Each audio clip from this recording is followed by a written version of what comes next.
Hello నమస్తే, నేను journalist అన్నారు. వైఎస్ఆర్ కాంగ్రెస్ పార్టీకి ఎజెండా లేకుండా చేసేద్దాం. వైఎస్ఆర్ కాంగ్రెస్ పార్టీ ఈ ప్రభుత్వాన్ని విమర్శించడానికి అవకాశం లేకుండా చేసేద్దాం. వైఎస్ఆర్ కాంగ్రెస్ పార్టీ నోరెత్తే అవకాశం లేకుండా, నోరెత్తే ఛాన్స్ లేకుండా చేద్దాం. దానికోసం ఏం చేద్దాం?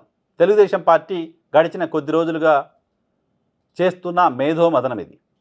తెలుగుదేశం పార్టీ రాష్ట్రంలో ఉన్న చాలామంది నమ్ముతూ వచ్చిన అంశం, ఇప్పటికీ నమ్ముతున్న అంశం, సంక్షేమ కార్యక్రమాల అమలుకు సంబంధించి వైఎస్ఆర్ కాంగ్రెస్ పార్టీ ఒక ఛాంపియన్ అని.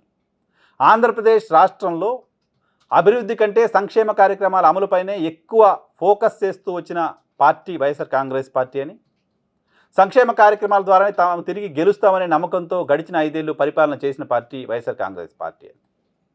సో ఇప్పుడు అధికారం కోల్పోయిన తర్వాత కూడా సూపర్ 6 హామీలు అమలు చేయటం సాధ్యం కావట్లేదు. కూటమి సర్కార్ దాన్ని అమలు చేయట్లేదు. కాబట్టి దాన్నే ఎజెండాగా మళ్ళీ ప్రజల దగ్గరికి వెళ్ళాలనే ఆలోచన వైసీపీ చేస్తూ వచ్చింది. వైఎస్ఆర్ కాంగ్రెస్ పార్టీ అధికారంలోకి వచ్చిన తర్వాత మాట్లాడుతూ వస్తున్న మాట, జగనన్న ఉంటే అమ్మఒడి ఇప్పటికే పడుండేది కదా, జగనన్న ఉంటే రైతు భరోసా ఇప్పటికే వచ్చుండేది కదా, జగనన్న ఉండి ఉంటే ఇంకా రకరకాల రూపంలో మీ అకౌంట్లోకి డబ్బులు వచ్చుండేవి కదా, ఒక్క ఏడాదిలో మీరు నష్టపోయింది ఎంతో చూసుకోండి అంటూ మాట్లాడుతూ వచ్చారు. సో సంక్షేమ కార్యక్రమాల్ని కూటమి సర్కారు అమలు చేయట్లేదు అనేది ఎజెండాగా వైసీపీ గడిచిన ఏడాదిన్నరగా ప్రభుత్వం పైన విమర్శలు చేస్తూ వచ్చింది. అమ్మఒడి వచ్చిందా, నీకు 15,000, నీకు 15,000 అంటూ సెటైరిక్గా మాజీ ముఖ్యమంత్రి జగన్మోహన్ రెడ్డి మాట్లాడుతూ రావడం చూసాం. అమ్మఒడి సంగతి ప్రస్తావించడం చూసాం, రైతు భరోసాకు సంబంధించిన ప్రస్తావన చూసాం, ఇంకా రకరకాల సంక్షేమ కార్యక్రమాలకు సంబంధించిన ప్రస్తావన ఆయన చేస్తూ రావడం చూసాం. కానీ ఏ ఒక్కరోజు కూడా పెన్షన్లు ఇవ్వట్లేదు అనే మాట జగన్మోహన్ రెడ్డి మాట్లాడలేదు. తెలుగుదేశం పార్టీ 4,000 పెన్షన్లు ఇస్తామంటూ మేనిఫెస్టోలో పెట్టిన రోజు జగన్మోహన్ రెడ్డి మాట్లాడిన మాట, ఆంధ్రప్రదేశ్ రాష్ట్ర ఆర్థిక పరిస్థితి దృష్ట్యా అది అసాధ్యం, సాధ్యం కాదు, అది అమలు చేయలేరు అని చెప్పారు చాలా బలంగా. కానీ కూటమి సర్కార్ దాన్ని అమలు చేస్తూ వచ్చింది. అమ్మకు వందనం 15,000 ఇవ్వడం సాధ్యం కాదు అని చెప్పారు. నంబర్ పైన భిన్నాభిప్రాయాలు ఉన్నప్పటికీ కూటమి సర్కార్ దాన్ని ప్రారంభించింది. రైతు భరోసా 20,000 సాధ్యం కాదు అన్నారు. రైతు భరోసా కూడా ప్రారంభించబోతోంది. సో వైసీపీ అధికారం కోల్పోయిన తర్వాత ఏ ఎజెండాతోటైతే మళ్ళీ ప్రభుత్వం పైన అటాక్ చేయాలనుకుందో ఆ ఎజెండాని వైఎస్ఆర్ కాంగ్రెస్ పార్టీకి లేకుండా చేస్తుంది తెలుగుదేశం పార్టీ, తెలుగుదేశం పార్టీకి సంబంధించిన మాస్టర్ ప్లాన్. ఈ 12 నెలల్లో మాట్లాడింది సంక్షేమ కార్యక్రమాలు తప్ప ఇంకేమీ లేదు.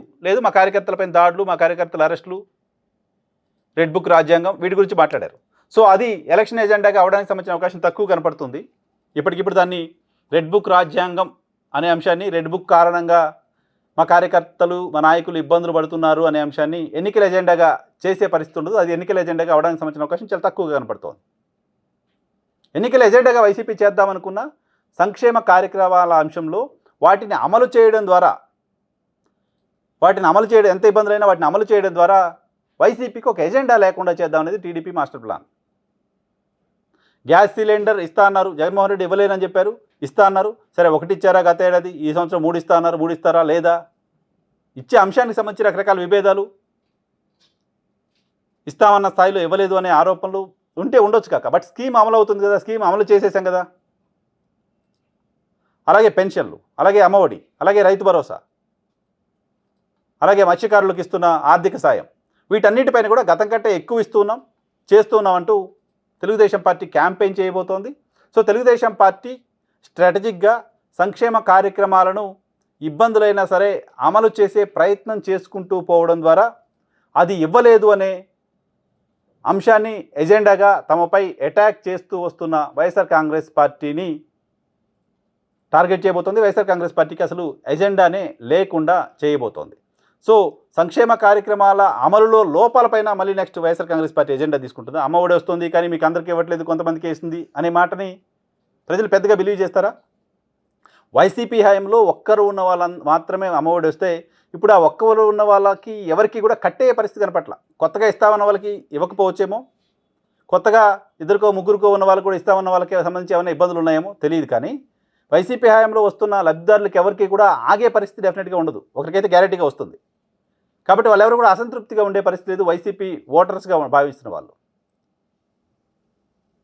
సో వైసీపీ పైన టీడీపీ వేస్తున్న ఈ అస్త్రం ఎంతవరకు పనిచేస్తుంది? వైసీపీ ఎజెండా ల్యాబ్స్ని ఎజెండాగా తీసుకుంటుందా? ఆయా సంక్షేమ కార్యక్రమాల అమలులో ఉన్న ఇబ్బందుల్ని, లోపాలని చూపించి దాన్ని ఎజెండాగా చేసి ప్రజల దగ్గరికి వెళ్తుందా? ప్రజల దగ్గరికి వెళ్తే ఆ లోపాలను బేస్ చేసుకొని ప్రజలు వైసీపీ వైపు మళ్ళీ పరిస్తుంటుందా? అంత ఈజీ డెఫినెట్గా కాదు. సో వైసీపీ ఇప్పుడు చేయాల్సింది ఎజెండా మార్చుకోవడం, ప్రజలకు జరుగుతున్న నష్టం ఏంటి అనేది కొత్త ఎజెండా ఎత్తుక్కోవడం. అదర్వైజ్ సంక్షేమ కార్యక్రమాలే ఎజెండాగా, లోపాల ఎజెండాగా వెళ్తే పెద్దగా వర్కౌట్ అయ్యే అవకాశాలు కనపడట్లేదు. కాబట్టి తెలుగుదేశం పార్టీ వైసీపీ టార్గెట్గా వేస్తున్న ఈ మాస్టర్ ప్లాన్ని వైసీపీని టార్గెట్ చేయడాన్ని ఏ రకంగా వైసీపీ ఎదుర్కొంటుందనేది చూడాల్సి ఉంది.